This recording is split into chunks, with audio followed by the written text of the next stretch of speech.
Hello guys, Zerish here bringing you another Total War Warhammer replay with commentary. For today's battle we have the forces of Beastmen, who are being led by a great Brave Shaman of Wild on top of his chariot with two really happy Tuskers here getting ready to kill some poor Dark Elves here. And yeah, this is gonna be a fun battle. I had a lot of fun. I hope you guys too. So without further ado, let's just talk about the build and see what we have here. So this build I've played against Anticity few days ago, maybe a week ago. I was playing Dark Elves. He had something like this. It was pretty close, probably not the same, but yeah, pretty close. So yeah, we spammed some fast units. It's a kite army for sure, and really a really great one. So for my front line, I don't have any. I just have some hounds. I think 4 Chaos Warhounds with poison and 1 without, just to have some fast units to protect our backline, which consists of 5 units of Ungor Raiders. Pretty fast. Let's see the stats here. Yeah, as I said, pretty fast, 40 speed, decent melee stats, really great range units. We have a unit of Sigor, or should I just say a Sigor here, the Eye of Morcelib Regiment of Renown. Really strong unit, really great abilities, especially the Warp Gaze. And we have a lot of Centigors. So I have, I think, 2 units of regular Centigors hiding in the forest. The other one is on the other side, and they're not alone. They have Sons of Goros with them as well. Really great unit. I think that you're gonna be surprised how well they do in a lot of the matchup. And we have the Gore Hooves of Wolf's Run, really mouthful name. The Centigors Throwing Axes Regiment of Renown. These guys look really cool.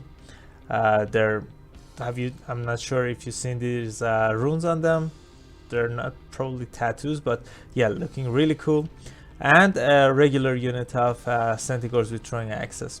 For Lord, the great Brave Shaman here, let's see what we have here. We have Arcane Conduit, we have Forbidden Rod, Scroll of Shielding, Traitorkin, really strong spell, Devolve, Distorted Reality, and Bestial Search. So let's just start a battle on the slow speed and talk about the opponent's army. We have a lot of kiting units on this side as well. Not a lot, but as much as possible. Probably we have 4 units of Scourge Runners. Really great if you can pick up some Centigors or Minotaurs or shooting Sigors. All of them is really good. We have 2 Kenat Assassin, another unit which has access to 360 shooting ability. They have fire was moving stock, a lot of infantry as well, not a lot but some. We have 2 Black Orc Courses, really great units in this matchup. We have Dread Spears, one of them is the Helebroni Regiment of Renown. We have 2 Dark Shards as well. I think they have shields. No, never mind, they don't. We have the Crows of Cain as well, decent unit if you can just fight with a unit that they can't kill them easily. They're just gonna regen and do really well. So at this point, I'm just seeing the Crows of Cain and these Scourge Runners. I don't have the best range units to deal with them. These guys have the full advantage, and the Kenat Assassins are using their dragon egg thingy here, but fortunately it misses. But and I was trying to get close, try to poison them and try to bring these guys down, but right now I see these range units, and I know I have to pull out as soon as possible. I'm probably gonna lose a lot of units here. These guys already lost 5 models. A really nice Gaze of Malice going down, if I remember the name correctly. Let's see the spells here. Well, here we have Soul Stealer on Malekith, Doombolt, interesting, Blade Wind, and Chill Wind. So yeah, the spell selection that you usually don't see, but it doesn't look too good. We haven't been able to do much damage at all to these Scourge Runners. They all still have their models and they're still shooting at my hounds. at my Centigores, which isn't nice. Look at these really expensive Centigores. Unfortunately, they lost a lot of models, a lot of HP. They're not regening. They're not getting benefit from their regen ability, Drunken Bravado, because they're wavering. I hope they stop wavering as soon as possible. The Crows of Cain were able to stall me for a bit, but with this many range units, we were able to shut them down pretty efficiently. They still have charity models, so if they come back, they're gonna cause a lot of problems. Nice throw from Sigor there, killing a lot of models. Look at these bodies here. And we have a blob fight. On my side, the Traitor King going down. It's probably gonna do a lot of damage. Let's watch the damage here. And I think Malekith used Soul Sealer, or maybe he still hasn't, because my blob is still intact. Yeah, that was a really high amount of damage. Really happy with that. I was ordering my Ungor Raiders to shoot the chariots here, but I'm not sure why they were just gotten close and just stared at them. Look at this, they're not shooting. They probably are obstructed, trying to shoot, but yeah, deciding against it at the last minute. So the Crows of Cain have come back. This is not good, because we finally have some decent targets for my Sigor here, but yeah, unfortunately he's being bogged down by these Crows of Cain. I'm gonna send some Hounds and Ungor Raiders to deal with them. I probably ordered them to shoot. Let's see if they can do it or not. My other Ungor Raiders are unfortunately stacking on top of each other, but we have some decent targets here. Whatever I shoot here, it's beneficial.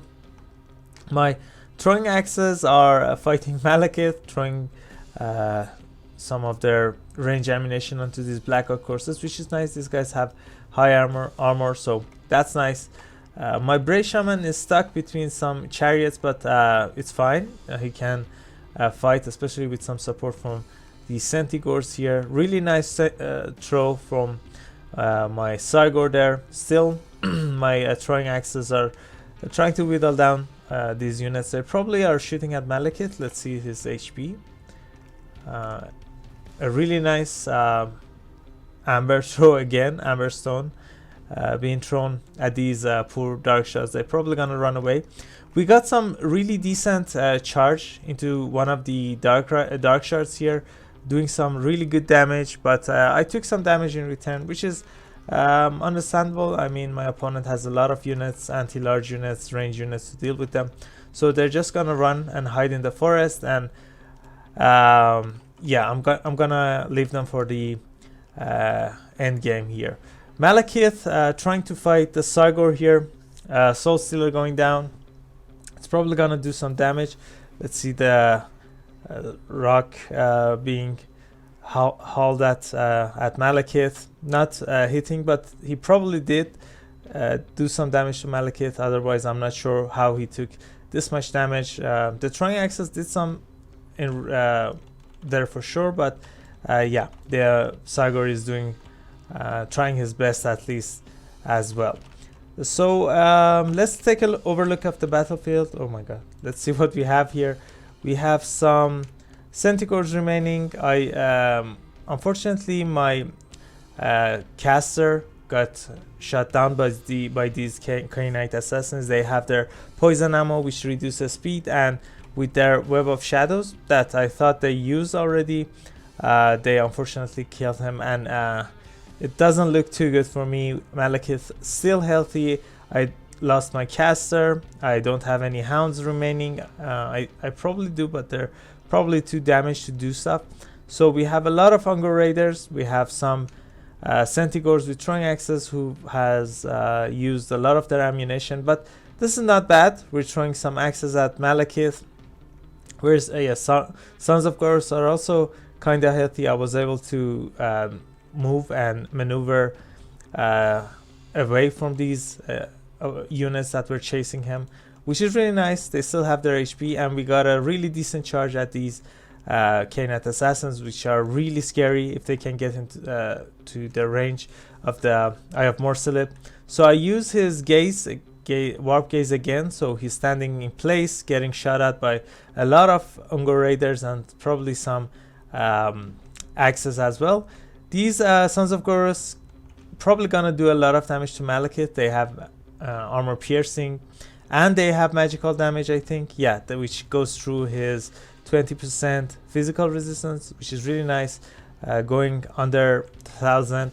The Soul Stealer, I'm not sure what this was. My opponent probably thought that I was going to run this way and didn't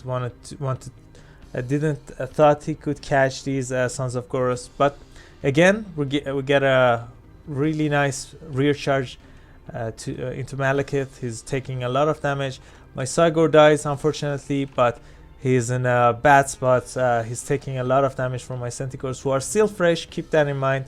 Who are fighting very tired Malekith, which means he probably lost a lot of his melee stats and armor. So with that, we drag the balance of power into our favor a bit, which is really nice. My Ungors trying to kite wherever they can. We're kiting the Black Arc Corsairs, and we were able to shoot these Knight Assassins enough that one of them is routing, which is really nice. I got a charge into these Dread Spears. They were trying to go for the Ungor Raiders, so I tried to get a rear charge, but unfortunately they were vigilant, turned around at the last minute, so I took some damage. Still not the worst thing in the world. We're doing fine. Now we're kiting the Dark Elf forces. I don't see any Scourge Runners remaining. Even if there were, they probably wouldn't have enough ammunition or have any ammunition to deal with my Sons of Gorus. So what we're doing here is that we're just running away with our range units that are being chased, and we are shooting with the other ones who are free, which is really nice. These guys are taking a lot of damage. If you're seeing here, that's really nice. Knight Assassin trying to catch one of these guys, but we still have some range units, which is nice. This one is shooting the Black Oak Corsairs. The other ones are shooting the Knight Assassin. 1000 HP. We're probably gonna be able to shoot him one more time, bringing him sub 1k. And with that, we're gonna charge with the Centaurs, do some decent damage probably. Yeah, that was around 1 to 200 damage. But Sons of Gorus are coming back, and this is going to be a lot of damage into this Knight Assassin. It's probably gonna rout, which is great. Now my opponent doesn't have any range units to harass my other range units. We have the mobility. These guys are still fresh, which is really great. Two pretty healthy units remaining, especially this Helebronite, but still they can never catch us. We have a lot of ammunition remaining on our Ungor Raiders. Each time they turn around, we're just gonna shoot them. These guys are gonna get some clear shots into these Black Oak Corsairs. We got some decent charge there. These guys are probably gonna rout now. I'm gonna take some unnecessary damage, but it's still not too bad. We still have 20 models here, and we still have a lot of range units. Even though these guys have silver shields, they're not gonna be able to defend against all of these range units. And at this point, we're gonna finish the Knight Assassin. And my opponent was doing something interesting. He was just moving with the Black Oak Corsairs because he knew I was going to finish them off, and he wanted to catch something by baiting them. But unfortunately, yeah, he's not gonna be able to because these guys are faster. I have the range power, and we already did our damage there. At the last quarter, it was just clearing up the remaining units. So let's see here. 3000 damage dealt, not bad. Around nearly 1k damage value, still not bad. My caster died pretty soon. I had enough Winds of Magic for another Overcast Traitorkin, which would have done a lot of damage, but unfortunately not been able to do that. Ungor Raiders, let's see how they did. I think they cost more than 400. They cost 475. So one of them did pay for themselves. The other ones were pretty close, but you guys saw there, they did great. We won this game because of them. So I'm really happy with their performance. Centaurs, one of them did really great. The other one also doing really well. They're my favorite Beastmen unit for sure. Love their aesthetics and what they bring to the table. Look at this value on Sons of Goros, 3000 damage value. How much did they cost? They cost, I think, around 1400. So that's just insane. That's insane value. My ranged Centaurs, unfortunately, not being able to do much. They got shot down by these range units, and I didn't micro them properly. They took a lot of damage at the start. My hounds, one of them did good. Yeah, two of them did pretty good, but yeah, not the best performance. Eye of Morsalib also did really good. I think he cost 1800, so he paid for himself, or he was pretty close. Malekith on top of his cold one, doing really great, nearly 50k damage dealt, 2365 damage. The Kainat Assassins probably pretty close to paying for themselves. They had a lot of items. Anything else paying for itself? The yeah, all of the Scourge and Chariots were close. The Crows of King were also pretty close. So excuse me, guys. That's it for this battle, guys. I hope you enjoyed that. Really fun battle, at least for me. Probably not for my opponent, but I hope you guys enjoyed it as well. If you did, I would really appreciate it if you consider leaving a like and subscribing. It would really help me and my channel grow. And I have a Discord server. If you guys want to chat, hang out, send me builds, send me replays, you can find the link in the description of this video. So that's it. Catch you all later. Bye.